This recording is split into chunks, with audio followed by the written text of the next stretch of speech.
Hello friends, welcome to Dan Law. In today's lecture series, we are going to discuss Agenda 21 international events के next topic है agenda 21 environmental protection को लेकर, environment protection को लेकर. Okay, so as you know these all things comes from the earth summit जो कि 1992 में हुआ था. कहाँ? ब्राज़ील में, रियो डी जेनेरियो में. तो these are the outcome. As you know, like Brazil was chosen as the venue to highlight the consequence of a man recklessness and devise strategy to combat the ecological disaster. Okay, जिसमें 178 nation उसमें participate लिए थे. As international events के सारे topic आपको मिल जाएंगे हमारे डिस्क्रिप्शन के लिंक में, आप जाइए वहाँ पे सारे टॉपिक आपको मिल जाएंगे. And if you haven't subscribe my channel then please subscribe कीजिए चैनल को. और आगे बढ़ते like On the basis of long deliberations involving various stakeholders, the Earth Summit adopted 5 specific documents. Okay, like Rio declaration जो रियो principal के नाम से जाना जाता है. सेकेंड वन एजेंडा 21 हो गया. फिर declaration on principle in forestry conservation को लेकर, बायोडाइवर्सिटी कन्वेंशन को लेकर, मींस बायोडाइवर्सिटी कन्वेंशन को लेकर, क्लाइमेट कन्वेंशन को लेकर. सो ये सारे इसके आउटकम थे. ओके, अर्थ समिट के. सो अर्थ समिट से ही एजेंडा 21 आया. रियो डिक्लेरेशन जो है वो भी उसी से आया है. तो आज एजेंडा 21 पढ़ने वाले हैं. तो एजेंडा 21 क्या बात करता है, आते हैं आगे. Now come to Agenda 21. So Agenda 21 is a dynamic voluntary action plan. Dynamic voluntary action plan containing comprehensive blueprint for government on everything from population strategy, management of hazardous water recycling.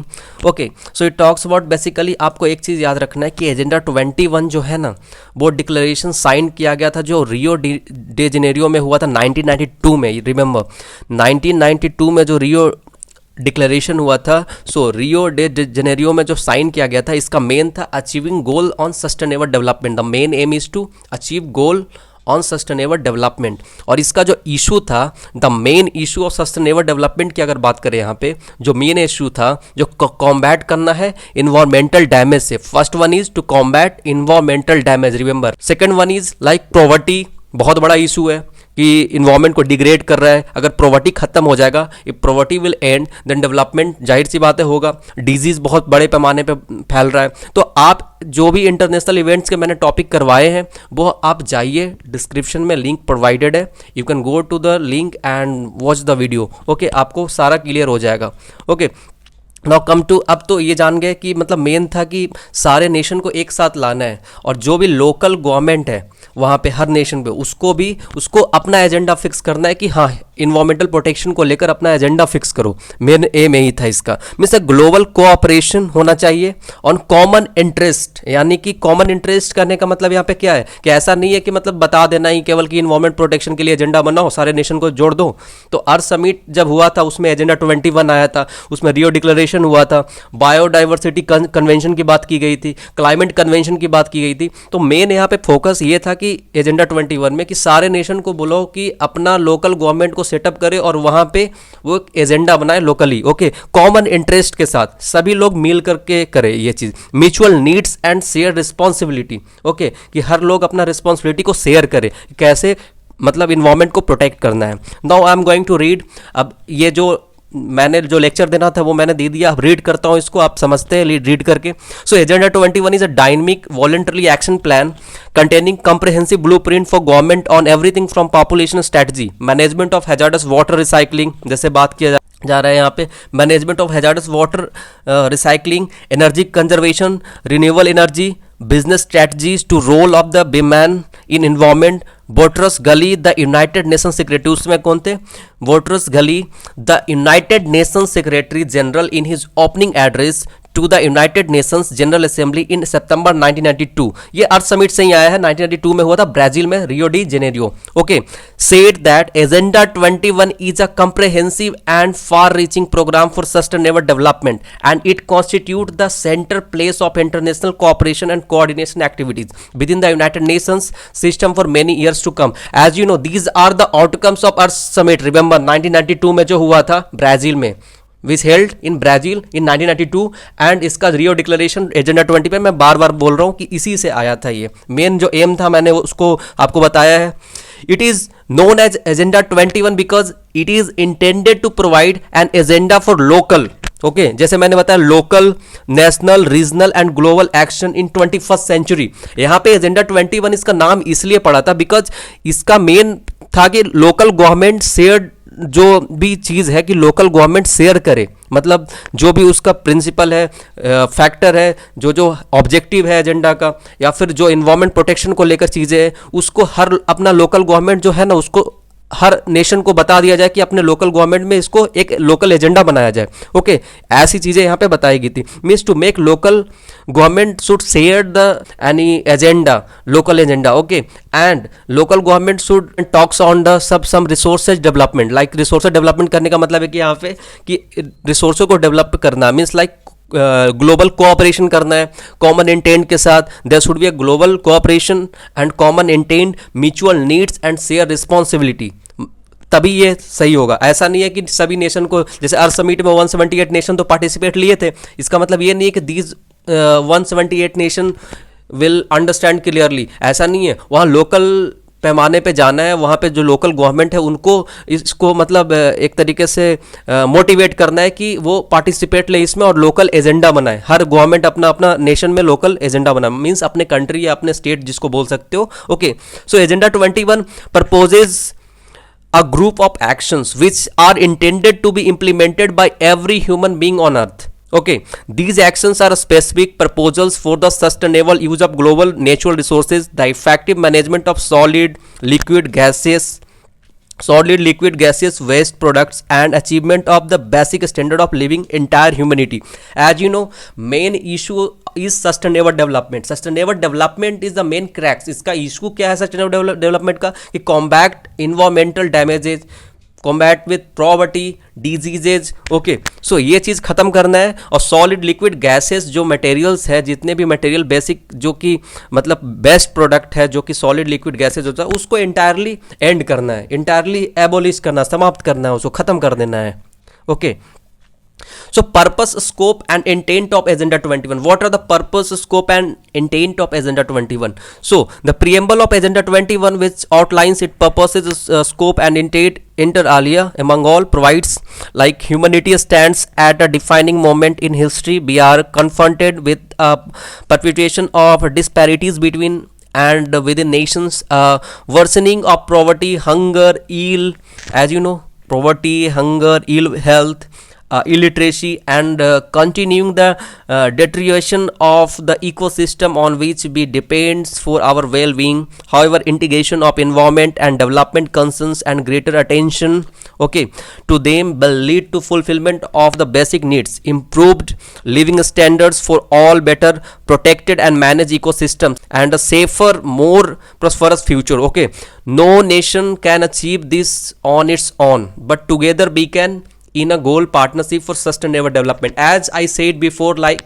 there should be a sustainable development, and sustainable development with common interest, common intent should be there. Means all the local government should involve in this entirely. Like whole nation, means a single nation cannot do it by their own, because whole nation will continue, whole nation will come with a common intent, then it will be possible. Okay, means agenda 21 का main मकसद यही था कि सारे nation को लाना है, sustainable development करना है और सबको कोऑपरेट करना है बेसिकली। ओके लोकली तौर पे agenda 21 lays emphasis on the international cooperation for achieving the goal of sustainable development.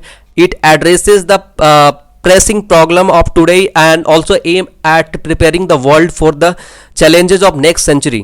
So it reflects the global consensus and the political commitment at the highest level or development and environment cooperation. The program areas that constitute Agenda 21 as described in terms of basic action, objectives, activities and means and implementation. एक चीज़ याद रखना है कि main M जो है achieving of global sustainable development, main sustainable development करना है और इसका इशू है कॉम्बैट करना है इन्वायरमेंटल डैमेज से, पॉवर्टी से, डिजीज से, और ये सारी चीज़ों को लोकली करना है, ये ना है कि एक नेशन अकेला करेगा, सारे को लोकली मिल कर करना है। Means there should be a global cooperation on common intent, मतलब एक इंटेंशन के साथ, एक इंटेंट होना चाहिए कि सस्टेनेबल डेवलपमेंट ही इंटेंट है भैया, okay. And mutual needs and share responsibility, means there should be a global cooperation on common intent, mutual needs and share responsibility locally, and every nation should cooperate, okay, to combat environmental damages, poverty, disease. These are the issue of sustainable development, okay. I think this is clear. Agenda 21 divided into following 4 sections. First one is like as usual social economic dimensions. Second section is conservation and management of resources for development. Third section is strengthening the role of major groups, and fourth section is means of implementation. याद रखना है agenda 21 को यहाँ पे जो divide किया गया है 4 सेक्शन में डिवाइड किया गया। पहला है सोशल एंड इकोनॉमिक डायमेंशन को पहला दर्शा रहा है, दूसरा दर्शा रहा है conservation and management of resources for development को दर्शा रहा है, तीसरा दर्शा रहा है strengthening the role of the major groups को दर्शा रहा है, और चौथा दर्शा रहा है मीन्स ऑफ इम्प्लीमेंटेशन। सो एक एक करके इसको डिस्कस करते हैं, जो भी एजेंडा 21 को डिवाइड किया गया है 4 सेक्शंस में। So come and we will discuss one by one. Section 1 shows social and economic dimension।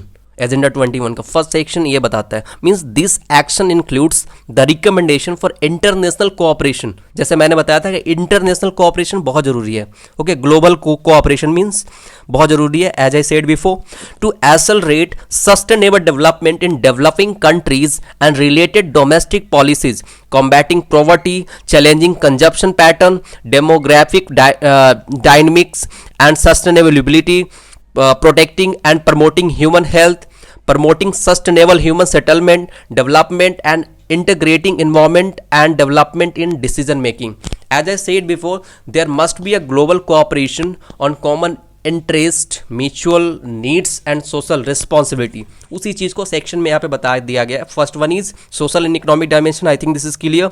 Second section is conservation and management of resources for development, means this section is focused on protecting the atmosphere, combating deforestation, managing fragile ecosystems, promoting sustainable agriculture and rural development, conservation of biological diversity, environmentally some like sound management of biotechnology, protecting of the ocean or the protection of oceans, protection of quality and supply of fresh water resources, and safe and environmentally sound management of radioactive waste. Means second section बात करता है यहाँ पे conservation and management of resources for development. Okay, कि some resources like manage करना है, deforestation को ख़त्म करना है, atmosphere को protect करना है, conserve करना है, what बायोलॉजिकल डाइवर्सिटी है उसको कंजर्व करना है, बायोटेक्नोलॉजी को मतलब एक तरीके से मैनेज करना है, ओके, एंड ओशंस को प्रोटेक्ट करना है, क्वालिटी ऑफ वाटर सप्लाई को प्रोटेक्ट करना है. तो these are the some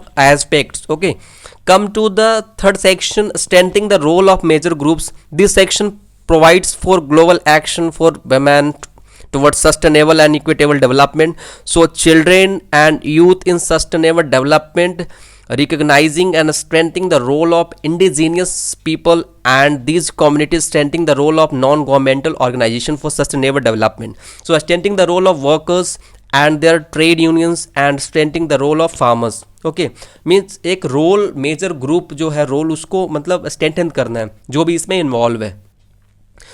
fourth one is means of implementation, कि इसको इम्प्लीमेंट कैसे करना है. This section relates to the financial resources and mechanism, transfer of environmentally sound technology, cooperation and capacity building, science for sustainable development, promoting education, public awareness and training, national mechanism and international cooperation for capacity building, international institutional arrangements, international legal instruments, mechanism and information for decision making. First one is क्या है कि अगर implementation की जैसे ही बात आता है तो for implementation there should be a education, promoting through education. Okay, public awareness should be there. Okay, because some like financial resources and mechanism, it relates to the financial resources. There should be a financial resources and some mechanism which transfer the environmentally and sound technology. Okay, and cooperation is very good thing, like global cooperation and common intent should be there. Okay, cooperation तो होना बहुत ज़रूरी है, बिना cooperation का ये होगा नहीं. तो ये सारी चीज़ें होगा कैसे, ये सारी चीज़ें होगी जब प्रमोशन होगा एजुकेशन का, मतलब शिक्षा का स्तर को बढ़ाना है, जो भी जनता है उसके बीच में जागरूक करना है जनता को, मीन्स पब्लिक अवेयरनेस करना है, ओके, मतलब एक नेशनल एजेंडा बनाना है, बिल्कुल ऐसा। Okay, I think this is clear now. Finally, it can be said that Agenda 21 is a comprehensive document whose prime aim is to halt and reverse the environment degradation on Earth and to promote environmentally viable and sustainable development in all the countries of the world. It is based on the premise the sustainable development is not simply an action, but it is a requirement which is imposed by the limits of nature to bear the punishment which humanity has inflicted on it. Okay. The main program areas of Agenda 21 are concentrated in 7 themes, that is the quality of life on earth, efficient use of earth's natural resources, the protection of global common, the management of human settlements, management of waste and chemical, sustainable economic growth and implementation of Agenda 21. I think this topic is clear. Thank you so much. So thanks for watching. This is Nandan signing off.